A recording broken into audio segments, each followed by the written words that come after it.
The News Channel 11 team is focused on safety during this potentially record-setting cold. Our team has reported on preparing your home and utilities, and you still have time to get the supplies this evening. We continue that team coverage tonight with a focus on people and pets.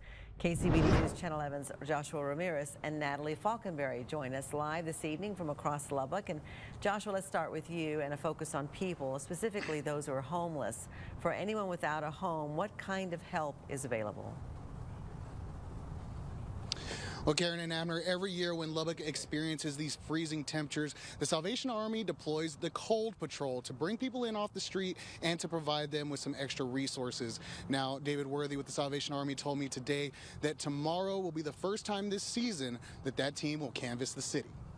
It doesn't take long, actually, for the cold weather to take a life. It happens quickly and more often over the past 5 years. According to the National Safety Council, weather-related deaths have gone up 35% since 2017. Those weather conditions contributed to nearly 1,000 deaths in 2021. More than 200 of those were attributed to winter weather. That's why David Worthy with the Salvation Army says the shelter will go beyond full capacity this week. We don't deny entry for anybody. We want to keep people safe and give them a warm place to stay for the night. It's called cold cot mode. The Salvation Army will set up extra cots at the shelter for anyone trying to escape the elements.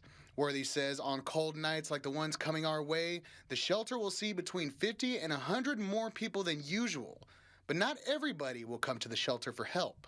There is an element of the homeless population that don't want to come out of the cold. For them, the Salvation Army will be handing out resources to help get them through the night.